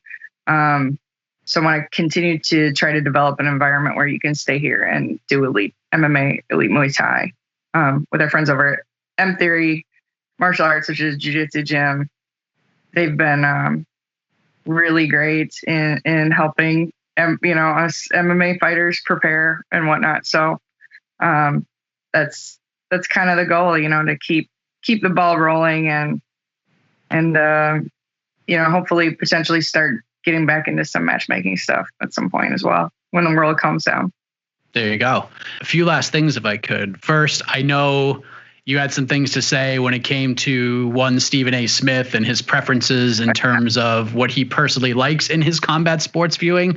And obviously that whole thing got a lot of response, especially from, high level women in the sport, you obviously being included. And some people are like, well, don't give him the attention. He knows what he's doing. But, this sport, like we talked about, especially women's MMA, it has come a long, long way since 2007 when you made your professional debut. So, what are your thoughts on his comments now that nearly a month has gone by? I think, but mostly the reason that should be addressed is not because he said it, because I agree. I think he just says things to get attention. And he's not one that shied away from controversial comments. But it's the number of people echoing that sentiment. At any time, that's kind of the point of arguing something online, I think, is for everybody that comments, there might be 100 more that feel that way and won't say it. And I think people should examine why they are so bothered by female fighters, but they're not actually bothered by, and he even flatly said that he thought it promoted violence against women, and not making the distinction between a professional sport with two consenting adults versus abuse is kind of ridiculous in the first place. But second, why does that bother you? But all these other outlets, I guess, that are plainly supporting abusers don't. That doesn't bother you? Well, your problem isn't with violence against women. It's with something else. And, he needs to he and other people that feel that way maybe should look a little deeper and figure out why. Is it a little frustrating hearing people talk like that? Since you've been doing this for so long, I know going up through the ranks and stuff, you probably heard that a lot, but now it's a different time. The fight of the year last year was a women's fight. It was Joanna and Zhang Wei Li. The fight was ridiculous. It's one of the greatest fights of all time. I feel like we've come a long way since then. Is it a little frustrating still hearing these things? No, because I don't even think that sentiment is related to time as much as it is related to insecurity. The kind of guys that cling to that are the kind of guys that, want to make sure somebody's below them for whatever reason in status. So it's not necessarily offensive, but it is an annoying behavior. I would agree with that. Have you seen, I got to ask you about this. Have you seen the viral video of the bathroom fight in Oklahoma? Yeah. The two guys. Yeah. What did you think of that video and the fight? Because now we got lawsuits pending and all this craziness. What did you think of that whole situation? Well, first of all, I think the takeaway we can all understand is that you do not fight somebody with cauliflower ear. Poor choice, just in general. But also, normally when you see videos like this, the person will kind of get their due, and then the bystanders will be like, hey man, lighten up. Somebody will say something. I think the lack of bystander response when these guys were getting pummeled probably tells us a lot about what's going on before the camera's rolling. Because nobody seemed to want to help out in that situation at all. And from what I understand, nobody called the police either. Or if they did, it was much later. So it definitely, of course, we might learn something else about it, but it definitely seemed like they were trying to kind of bully some smaller guys. And you just never know what you're dealing with. You can't do that out in public, Yeah, especially in a bathroom. Like, what a disgusting place to have a fight with all those people. Yeah. You had like one guy in the video who like just walks by and he like taps the dude on top. He's like, hey. And then he was just like, all right, I'm out of here. That's it. Yep. You guys keep fighting. It's bananas.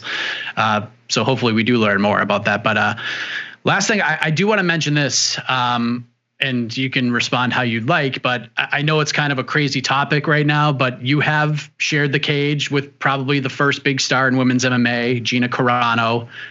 She's gone on to some big things in her life outside of fighting on the big screen. She, of course, has been extremely outspoken on social media, and now she's no longer with The Mandalorian. She's all over the news. SNL's making spoofs about her. What have you made of this whole thing? My sense of Gina is that she's somebody who doesn't appreciate being told what to do. So, I think that might have something to do with it, and I think maybe her independence is more important to her than certain aspects of her career. Kaitlin Young is a very interesting wild card in all this at 155 pounds this season. Lots of experience. Things are really coming together for her right now in MMA. She learned a lot in her time away from the sport, in her Muay Thai and kickboxing days, traveling internationally, going to Thailand, and she's back in MMA. She's finding success, and a good move for all involved, getting her on the PFL roster this season. So great to catch up with her after all of these years. She's going to be somebody to watch in this season, I think. As we get ready to get to our final interview and wrap this week's program up in a matter of moments. Very, very, just a silly, busy week here at MMAfighting.com with UFC 259 upon us. I'm just going to try to rattle this off my brain here. We'll have the in-person media day on Wednesday, and that will be streaming live on our YouTube channel as the great Jose Youngs will be in Las Vegas. We'll have a special A-side live chat on Wednesday as well before that all happens. Thursday, we'll have the press conference with all 6 fighters in the title bouts, including the main eventers, Jan Blachowicz and Israel Adesanya, Leon Edwards and Bilal Muhammad. They'll be headlining next weekend's UFC Vegas 21 card. They will also be on the dais with UFC President Dana White answering the media's questions. So that'll be a lot of fun. We'll be streaming that live. Right, not long after that, we'll have another live Between the Links to react to the press conference, big news in the sport, etc. And then on Friday, we'll be live for the weigh-in show. We'll have the stare downs. There's going to be a talent media day, I'm told, preview show, etc. Just going to be bananas. And then, of course, Saturday, we'll have all your fight night coverage. We'll have our pre-fight show 30 minutes before the event. Maybe we'll roll a few minutes before that. We do have a special guest lined up for the pre-fight Q&A. So join us, get your questions ready. We're turning it over to you right before the first fight kicks off. Plus, we'll have post-fight interviews, press conferences, post-fight show. Sunday's on to the next one. I will probably not have a voice when this is all said and done, so we'll see what happens. We'll have some fun surprises along the way as well. So basically, what I'm telling you to do is strap in, because as you have seen over the last year, pandemic or not, nobody does pay-per-view fight week like we do here at MMAfighting.com. So lots of content coming your way. We're going to get to the refurbished, new and improved Max Holloway interview in a moment. But before that happens, thank you very much. Big shout out to all of you watching the program each and every week. Shout outs to the legend, Casey Lyden on the production. Big shout out to Jose and Alex Savis on the graphics, and just the whole squad at MMA Fighting for their help as always, saving the day, bailing us out, making my job a lot easier. So with that said, have a heck of a fight week, everybody. If you missed it, here is my chat with one of the all-time greats, Max Blessed Holloway. All right, let us welcome a man who had an amazing start to 2021. In fact, there are many people out there who believe that this victory was one of the all-time great performances in UFC history when he defeated Calvin Kattar via unanimous decision last month. First UFC main event on ABC. What a phenomenal effort from the former UFC featherweight champion of the world, Max Blessed Holloway, who is kind enough to join us right now. Max, how are you, man? I'm doing good, boss. How you doing, Michael? I'm doing great. So there's one thing I wanted to ask you right off the bat, Max. And first off, congratulations on the win. We'll get into the fight more in a moment, but I'm kind of in awe by the way you can sort of separate yourself from Max Holloway, the fighter, and go to like Max Holloway, the guy, and do it so quickly because you go out there and you have this incredible performance. And normally fighters sort of enjoy the limelight after a win like that. They celebrate it. You do your duties. You have your press conference after the fight. And that's right back to Max, the dad, the fiance, the gamer, the guy. And you do it so effortlessly when a lot of fighters aren't able to do that. So how have you, like, is this something you've always been able to do, or is this something you learned to do along the way? I mean, I've been fighting since I was 16. I've been into UFC since I was 20. You know what I mean? I'm 9-year vet. I'm old as shit, man.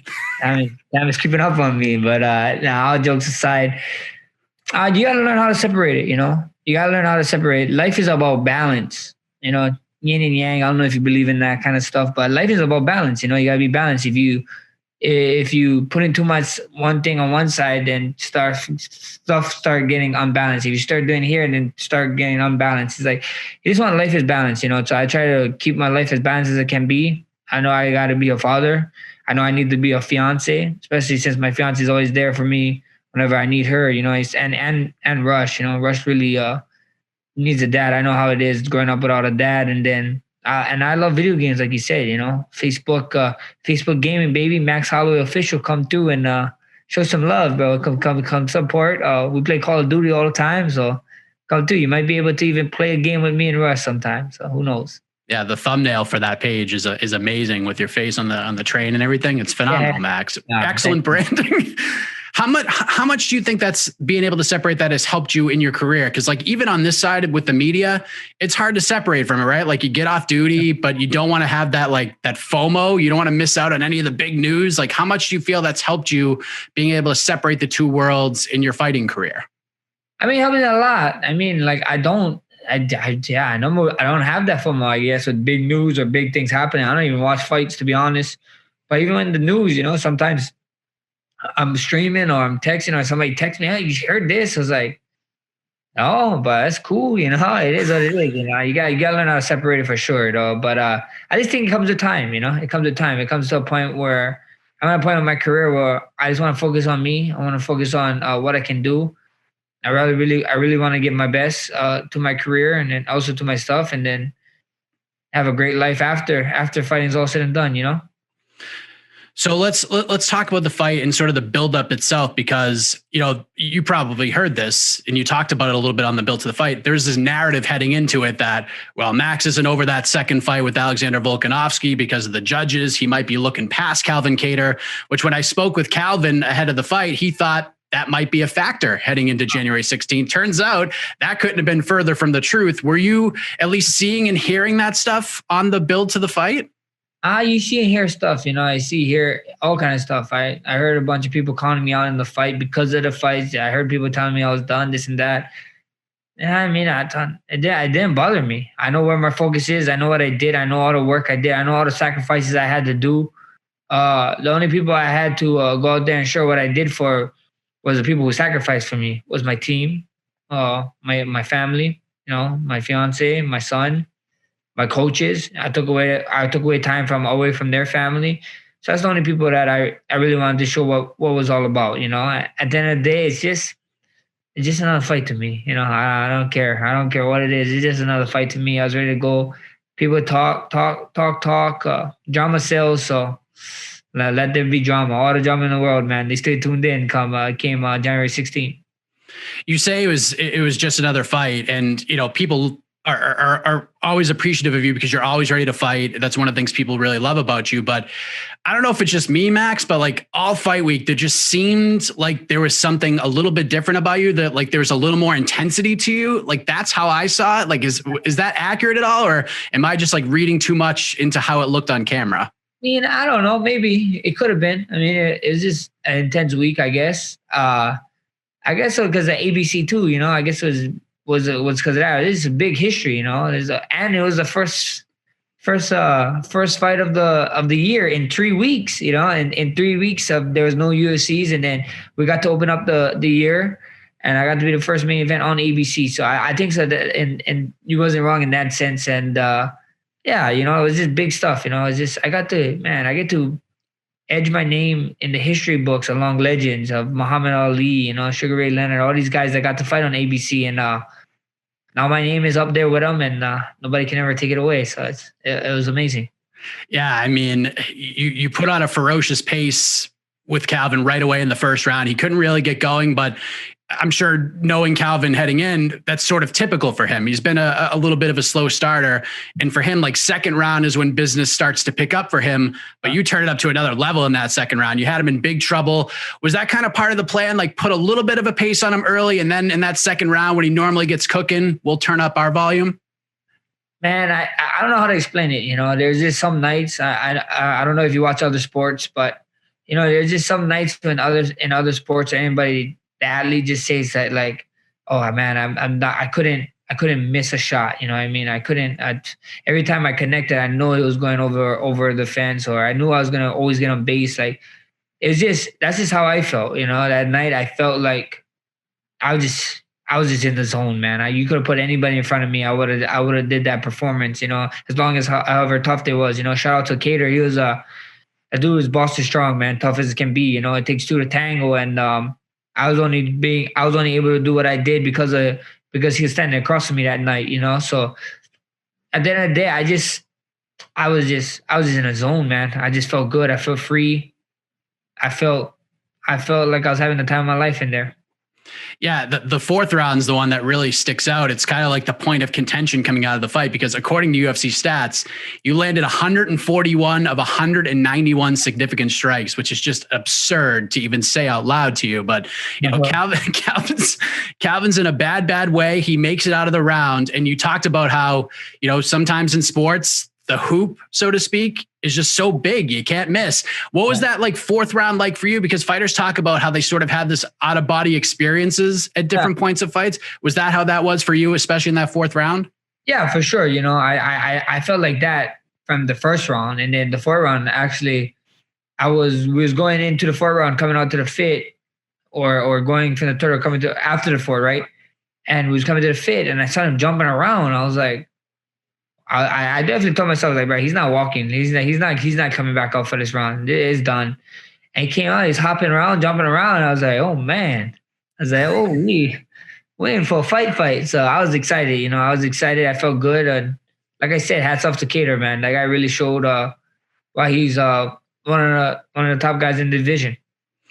I spoke with Calvin's coach, Tyson Chartier, and it was a few weeks ago, and him and Herb Dean got a lot of flack because they didn't stop the fight in the fourth round. And Tyson said, in essence, like, we were so close, but every time we got to that place when we were about to throw in the towel, Calvin would give us a reason not to throw it because he would fight back and he would land a big shot. So in that fourth round, as you're landing all those shots, are you like surprised Herb Dean's not stepping in or that the towel wasn't thrown?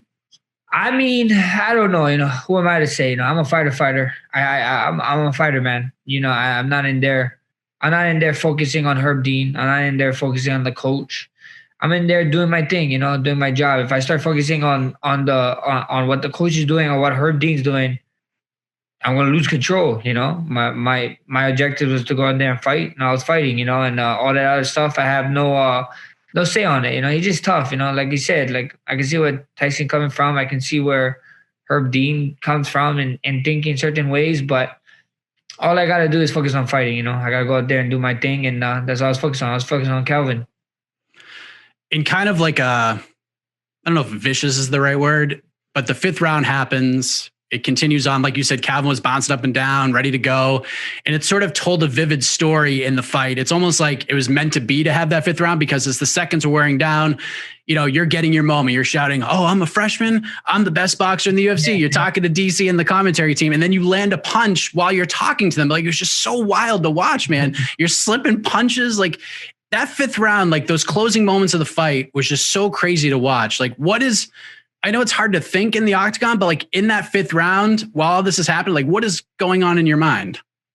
I was just thinking, when we went to that corner, I hit him in the body, and then I heard, I think it was Dan Hardy. Dan Hardy was saying something about numbers, like strikes or whatever that I landed, and then I told him, count it up. Like I was like, I let him know I wasn't done, and then he caught me with a jab, and then that's why I went, and then that's when I flexed and I talked to him, and I thought I'm the best boxer in the UFC, whatever. That's when all that happened. And it's just that moment, like you said, like, thank God thankfully a lot of stuff didn't happen leading to that moment, because if it all was stuff, then we would not have that little minute of the last 5 rounds. That was just crazy, So, I'm super grateful for that.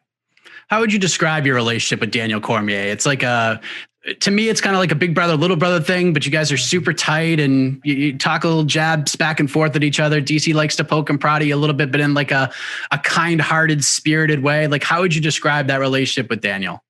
I'd say definitely like a big brother. You know what I mean? Like a big brother, little brother kind of stuff, I just gonna keep poking the bear. And just so happens he does look like a bear, so I'll just keep poking him. You know what I mean? Like I said, I got nothing but love for the guy, but number 1 pound for pound fighter in the world. Should be willing to fight anybody, and that's why I call him out, and I like to believe I'm the baddest man on the planet, and he likes to think so he's that. I don't know where he's coming up with that. Just because you sneeze and you throw your back doesn't make you the baddest man on the planet.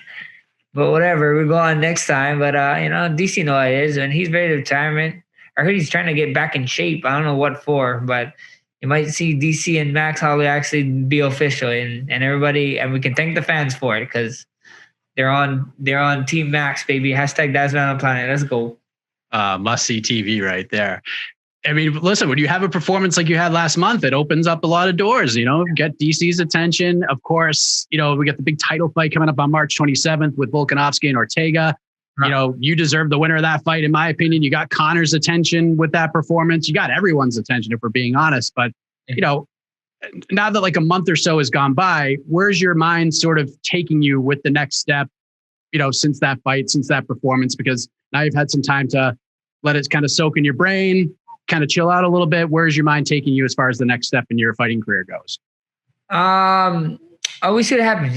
You said it perfect. Dana White said what he said after our fight, and with the Alex and Ortega fight coming up, everybody know that I'm the cloud, you know what I mean? I'm the cloud over that fight, I'm the cloud over the division. So, let them 2 guys focus on each other, focus what they got to do, and then let the reign continue, after it. So I can't wait. I'm just excited. I'm just chilling out, hanging out, surfing with my fiance, with my son. He's getting into surfing and playing a bunch load of video games, So like I said, we're on Facebook Gaming now. Come through and come hang with the boy.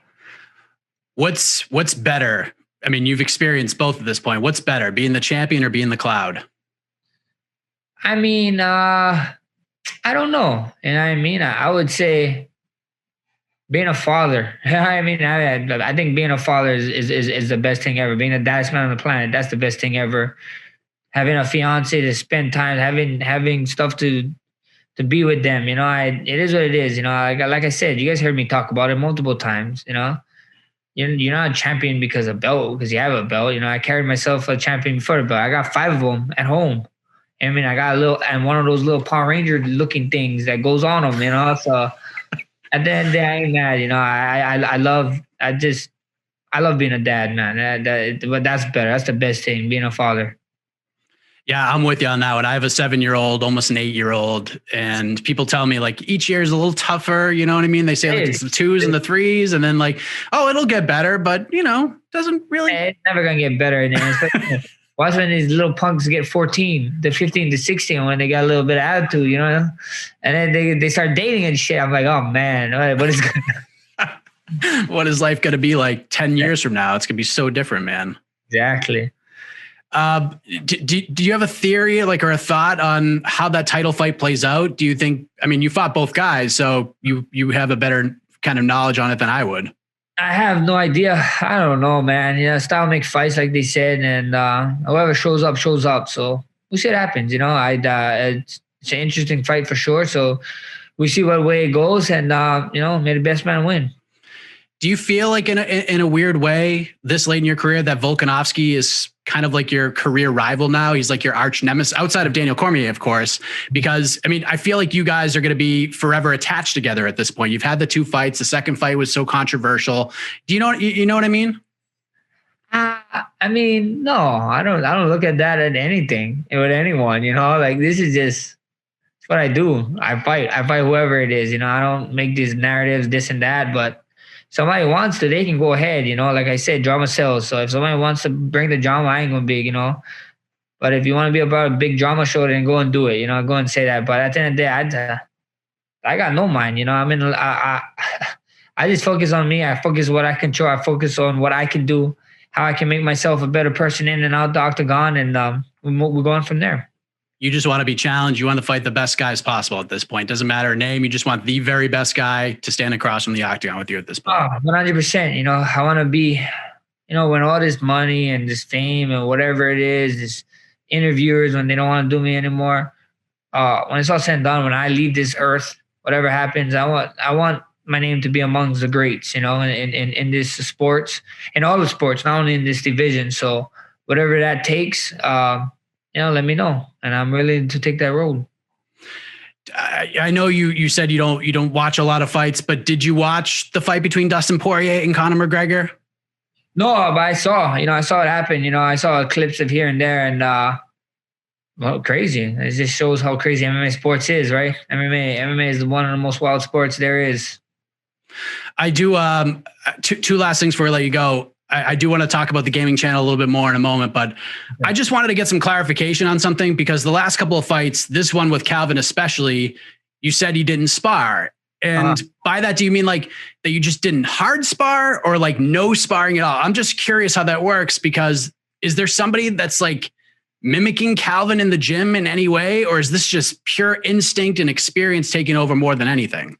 Yeah, we didn't spar. We didn't hard spar. Like we didn't go on there and spar, like fight spar. We went in there, we moved a lot, we moved around. You know what I mean? Like I saw stuff, but it was for looks. It was mainly for looks, and that's what it was for. That's what it was about. Like I wasn't. You know what I mean? Why damage the motherboard before getting to the main show? So that's just the way we look at it. I didn't really hard spar, not at all. Like. We moved. I saw movements. We mimicked Calvin for sure, just to give me an idea, but that's about it. Yeah, I think it's so smart. Now we're seeing stories of, past fighters like Spencer Fisher. That story is just crazy, seeing like the long-term effects of sparring and the wars he had in the octagon and out of the octagon. It's a scary thing, man. When did you sort of realize, like, I don't need this anymore? Like, I fought long enough. Like, I don't need to do the hard sparring thing anymore. I mean, I kind of knew of it, it's just like anybody else, I'm not telling people to stop sparring, there comes an age where you can't stop, and I think so most UFC guys, we can, we went through it a lot.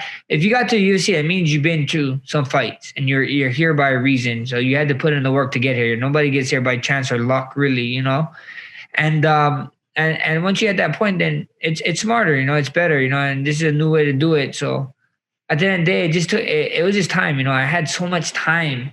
Where I did certain things where it's like, oh, this happened to me, so I had to fight through this in amateur fights, and even in sparring. And it was just, you look at other sports, like the NFL, or football. When you're playing like little school leagues or when you're playing park leagues, you're hitting. You play high school leagues, you're hitting. You know what I mean? You go to college, depending on what college you go, they actually stop hitting. They hit during the spring, and then during the whole season, they're not hitting. You go to NFL, they don't put on no pads to hit each other. It's just, why? Why are these guys doing that? Why don't we try and do that? And that's what we did. I got a son. Like I said, I want to be a great dad. I want to be a great grandfather. And if I live that long, I want to be a great grandfather. You know what I mean? So at the end of the day, that's what I'm thinking. I'm just thinking long-term goals, long-term life, and I don't want to put no extra stress on any loved ones. Well said. So let's talk about the gaming, because like I said, I do follow you on Facebook. I see the Blessed Express is going live. You're hanging out with the peeps. You're playing some games. Like I said, the thumbnail absolutely rules. Talk about that. Like, do you have set times when you actually do it, or is it just like, surprise, I'm playing games? Like, is it just on Facebook, or is there other outlets they can find it as well? I'm just on Facebook. All my videos that we post up is on Facebook. So come on through and give them live. Max Holloway Official, like I said. I go on almost every day around. It's like a time around 2 to 3 p.m. Hawaii State time. And then sometimes I jump in the morning around 8 o'clock Hawaii State time, certain days when I'm not training. But most of the time I'm on around 2 to 4 p.m. Hawaii State time. So if you guys ever want to come through Monday to Friday to Sunday, and then the weekdays, Saturday or Sunday, if you're a supporter, I play with supporters. So that's what I do. It's so much good fun, man. It's just a way to get away from everything, and just, I'm a big Call of Duty guy. So, I love running to Verdant. So it's super fun. So it's mostly Call of Duty? It's always Call of Duty. Okay. I don't play nothing else. I mean, I'm waiting for this game called Animal Crossing to, not Animal Crossing, but Party Animals to come out. It's like a little fighting game with like cartoon dogs and stuff, animated dogs and crocodiles. It's so cool, but they're fighting in it. So that's what I'm waiting for. There you go. What do you think of the Raptors this year? They turn it around. They turn it around. The Raptors turn around, baby. So I can't wait. You can't be just jumping the ship. Like, I know they're having a tough opening. Fred VanVleet really waking up, man. He been hitting some shots lately for us. So I think it's exciting times. I mean, this is a former championship team, and they still have some of the guys that won the championship on the team. So they know what it takes, they know what it takes. And I think so they're putting it together, and then it always helps with my Hawaiian buddy, Bobby Webster over there, the GM. He just signed an extension. So shout out to him. And you know what it takes too to get the guys. So hopefully we can get some more pieces and be back in title contention. Yeah, it's like our fortunes have reversed. I'm here in Massachusetts, so I'm obviously a Celtics fan. We started off hot, and now we're starting to, starting to crumble a little bit. Yeah. Did you guys have a tough one yesterday? You guys lost, like right at the overtime, yeah. Brutal. 23-point lead heading into the fourth quarter. Well, yeah, and they came back, yeah. Just like Lakers. You see Lakers is up 17, and then Russell Westbrook them came back in overtime in the fourth. That's crazy. Well, I mean, if it happens to them, and I guess it's okay that it happens to the Celtics, because that team is just really hard to beat, man. I don't know who's going to beat them. It's just I miss the NBA of like the late 80s, early 90s. I'm a little bit older than you, but I remember like Bird and the Pistons, and you had to earn every shot. Like if you there were no easy layups. You got clotheslined if you got in too close. Yeah, now you get fouls, so you can't do it. So we see what happens. I don't know. I think Nets and maybe Lakers do it together, man. I don't know. That'd be crazy, but see what happens. I hope Lakers go back to back though. I want to see them go back to back just for Braun. Yeah, I hear you, man. Max, I have to say, like I said off air, bucket list conversation for me. I could have done this for another hour easily, but congratulations on the incredible performance. Cannot wait to see what's next in store for you. Really tremendous stuff in and out of the cage, my man. Congratulations on the engagement as well, and wishing you nothing but the best, man. Enjoy the game, and make sure you tune in, everybody. The Blessed Express on Facebook. Let's go. Thank you, brother. Later. You're listening to the Vox Media Podcast Network.